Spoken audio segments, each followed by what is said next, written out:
This is Dolany TV, ladies and gentlemen. Good morning, happy Boxing Day, and welcome back to an edition of Edmonton Oilers news. Oh yes, that's right. We've got a player signing to update you on, and no, it's not Ethan Bear, but it is indeed somebody we've already talked about here in the past week. With that, I'll turn it over to this tweet from Darren Drager of TSN, who straight up one sentence tells you the Edmonton Oilers. This is as of 5 minutes ago. I had to load up and get going, but as of 5 minutes ago, the Edmonton Oilers have signed Slater Koekkoek to a 1-year deal. Now, this was kind of the question, right? Is all of a sudden we had all that serious interest in Ben Hutton.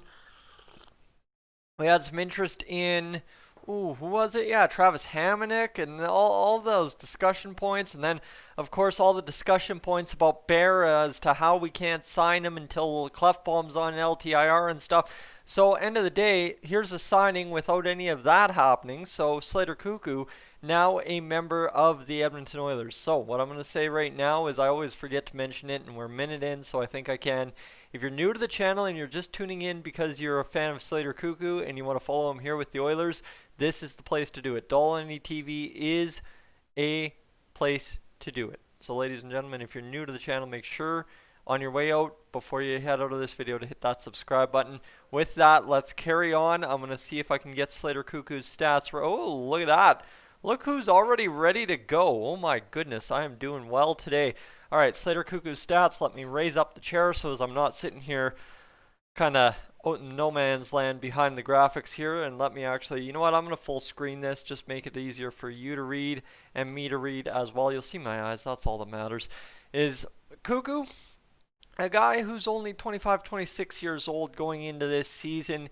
He's played with Tampa Bay and Chicago in his career, and really, realistically, found his offensive stride the past 2 years with Chicago, putting up, some big penalty minutes, some hit numbers, right? The guy can throw a hit or two. He throws about, what is that looking like? A hit and a half a game, roughly, is what Slater Koekkoek will throw in 16 minutes and 45 seconds on the ice. So I'd expect him to play, about 14 minutes a night for the Oilers if he is in the lineup behind Jones and Nurse, although this is a move. At 26, Slater Koekkoek could easily walk himself, depending if Caleb Jones falters and the Oilers don't want to trust Chris Russell to play second pair.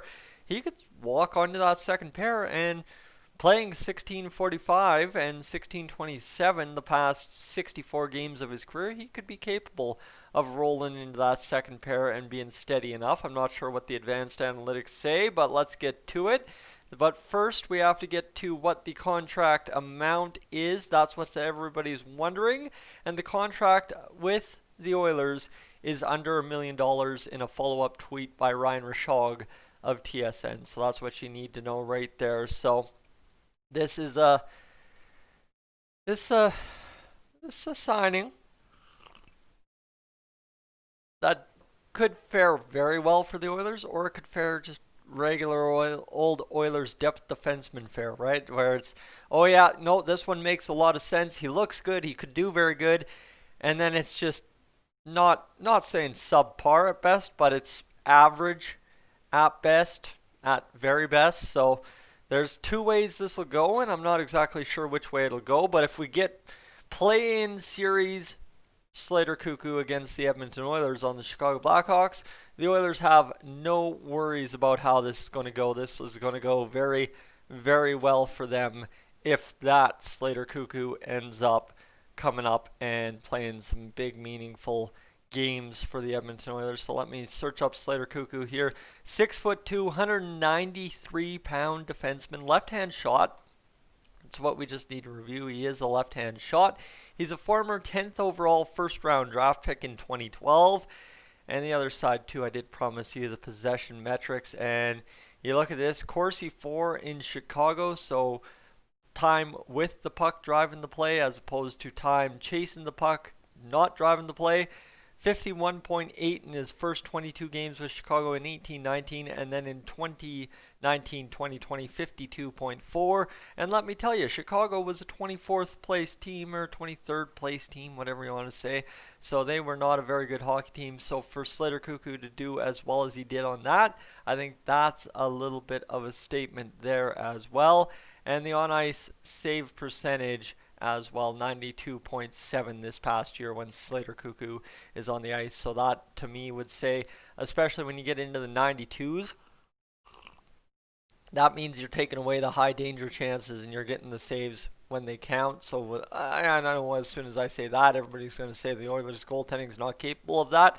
But let me tell you, you allow Mike Smith an easy shot, he's probably going to make the save, as opposed to if you allow that high danger shot and he has to come out and challenge and goof up, well, he's probably going to allow that to go in. And Slater Koekkoek, also a defenseman that starts a lot more in the defensive zone than in the offensive zone.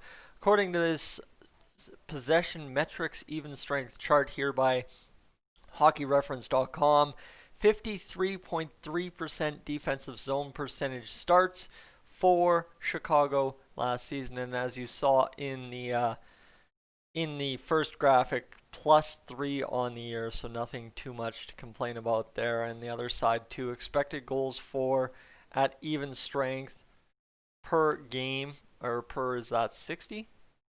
Expected goals for.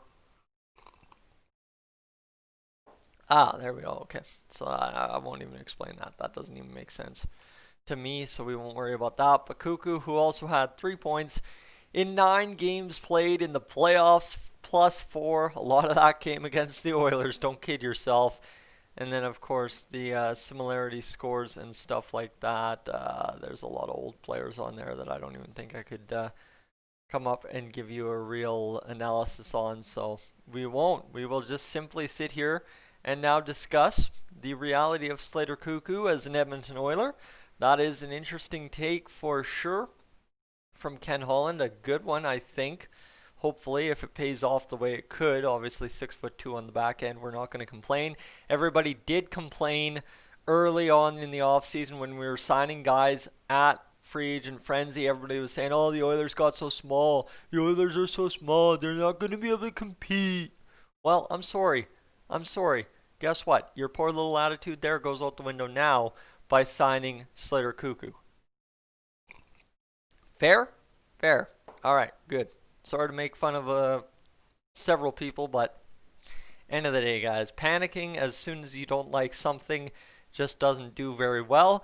I mean, yeah, okay, call me out on the Ethan Bear stuff and tell me what it is, but end of the day, right? Everybody's sitting here crying that Ethan Bear can't be signed till the LTIR money for Clefbaum's enacted, yet here we are signing Slater Koekkoek. So again, this whole process with Ethan Bear just continues to puzzle me, continues to upset me quite a bit, because end of the day, this shouldn't have been a problem. This shouldn't be a thing right now. But I guess, if anything, I will leave you on this.